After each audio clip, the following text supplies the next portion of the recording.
सत्ता में सबसे पहले बात करते हैं अमेरिका और ईरान के बीच जारी युद्ध की, जिसमें अब परमाणु चिंगारी भड़क रही है। सवाल यही है, युद्ध के 32 दिन बाद ऐसा क्या हुआ कि अब परमाणु हथियारों की चर्चा हर जगह हो रही है। इसका अंजाम क्या होगा, इन दावों में कितना दम है, इसकी सच्चाई क्या है, इस पूरी कहानी को आज हम एक नई जानकारी और नए वीडियो के साथ सत्ता के सभी न्यूज मित्रों के सामने रखने वाले हैं। नोट करने वाली बात यह है कि ईरान के तेवर कम नहीं हो रहे हैं।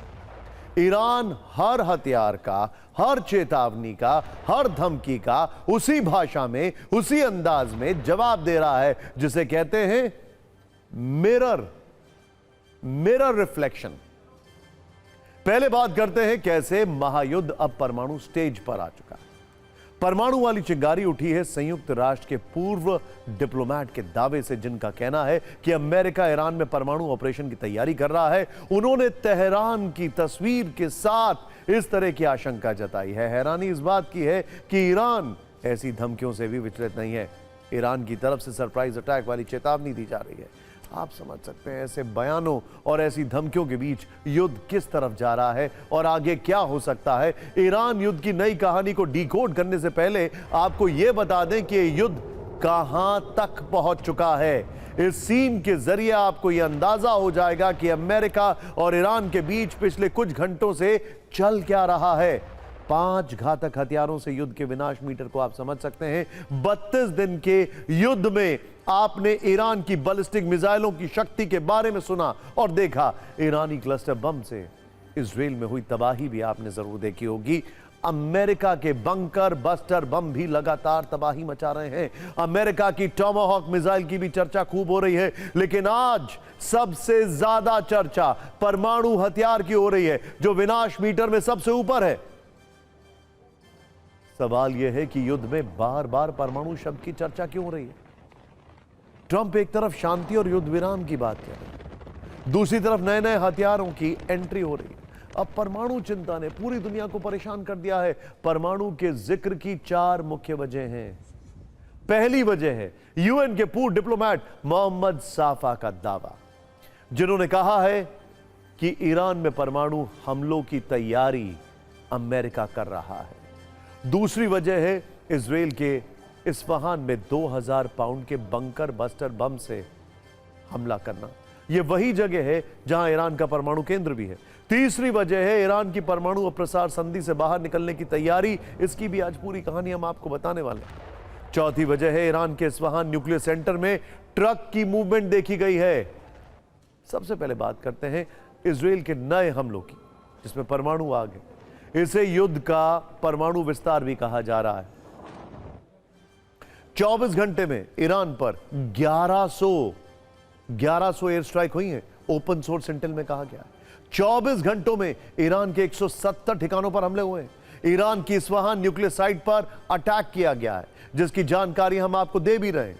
यहां अंडरग्राउंड मिसाइल स्टोरेज पर टारगेटेड अटैक किया गया है। अमेरिका और इजराइल का ज्वाइंट अटैक किया गया है। इस हमले में न्यूक्लियर हब और हथियार डिपो को नुकसान हुआ है। हमले के बाद इस्फहान में इमरजेंसी टीम भी पहुंची थी। सवाल यही है कि आखिर ईरान में चल क्या रहा है।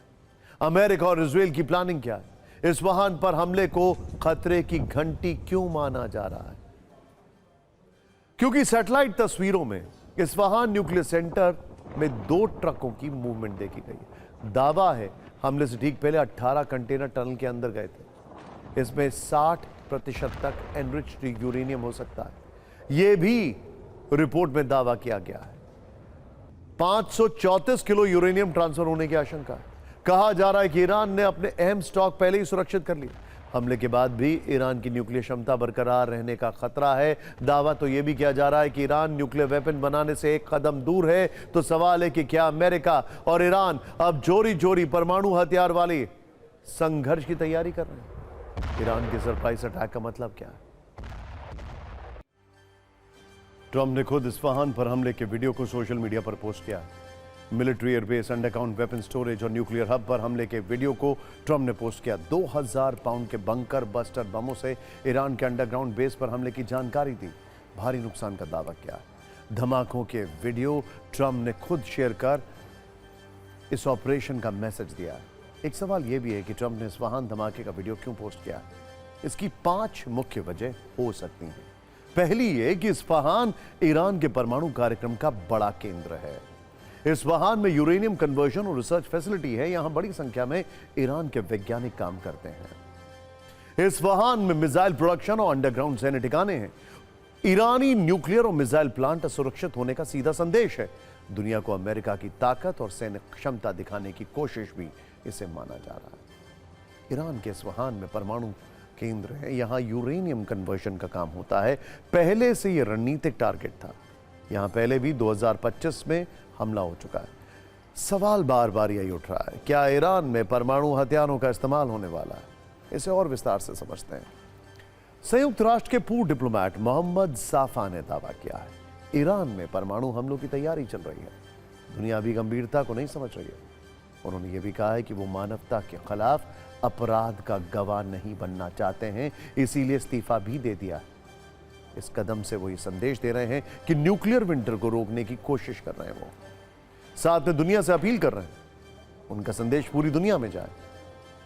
आम लोग ही इस त्रासदी को रोक सकते हैं। बड़ी बात यह है कि उन्होंने ऐसे शब्दों के साथ तेहरान की तस्वीर शेयर की है। लिखा, यह कोई खाली रेगिस्तान नहीं, 1 करोड़ लोगों का शहर है। सवाल यह भी है कि मोहम्मद साफा के दावों पर कितना भरोसा किया जाए। इसको समझने के लिए उनका संक्षिप्त परिचय भी आपको करा दें। यूएन में पेट्रियोटिक विजन ऑर्गेनाइजेशन के मुख्य सदस्य रहे। पीवीए को यूएन की आर्थिक और सामाजिक परिषद का दर्जा प्राप्त है। मोहम्मद साफा 10 साल से संगठन से जुड़े हुए थे। 2013 में से एग्जीक्यूटिव डायरेक्टर के रूप में थे। परमाणु हमले का आरोप लगाने के बाद साफा ने इस्तीफा दिया है। अमेरिका और इजरायल के हमलों की और जानकारी आपको देते हैं। न्यूक्लियर साइट के अलावा आईआरजीसी के मिलिट्री बेस को टारगेट किया गया है। ईरानी आर्मर्ड फोर्सेस और आईआरजीसी बेस पर बमबारी की गई है। शिराज में आईआरजीसी के मिसाइल डिपो पर बमबारी की गई है। आईआरजीसी के एमुनिशन स्टोरेज पर पिन पॉइंटेड अटैक किया गया है। शिराज में तैनात ईरान के एयर डिफेंस सिस्टम पर भी हमले का दावा है। ईरान ने भी इजरायल के हमलों के बाद कई बड़े हमले किए हैं। कह सकते हैं कि ईरान ने इस्फहान पर हमले का बदला लिया है। इजरायल पर कई बैलिस्टिक मिसाइलें दागी हैं। रिहायशी इलाकों में मिसाइल हमले से भारी नुकसान हुआ है। तेल अवीव में मिसाइल हमलों से कई घरों को नुकसान पहुंचा है। कहानी सिर्फ इतनी नहीं है। दावा है कि ईरान चोरी चोरी परमाणु वाली तैयारी भी तेज कर चुका है। खबर यह है कि ईरान परमाणु प्रसार संधि से बाहर निकल सकता है। ईरान की संसद में एनपीटी से बाहर निकलने पर विचार हो रहा है। ईरानी सांसदों ने एनपीटी से बाहर निकलने की मांग की है। 12 दिन के युद्ध में भी एनपीटी से हटने की मांग हुई थी। आपको बता दें कि ईरान की मजबूरी क्या है। एनपीटी के तहत मिलने वाले अधिकार नहीं मिल रहे हैं। वहीं अमेरिका और इजरायल का न्यूक्लियर ठिकानों पर हमले जारी हैं। समझौते से सुरक्षा और अधिकार दोनों नहीं मिल रहे हैं। एक और सवाल, ईरान एनपीटी से हटा तो आगे क्या होगा? उसके परमाणु बम बनाने का रास्ता साफ हो जाएगा। अंतरराष्ट्रीय कानूनी दबाव कम हो जाएगा। आईएईए की निगरानी खत्म हो जाएगी। यूरेनियम एनरिच कर सकता है। अमेरिका और सख्त प्रतिबंध लगा सकता है।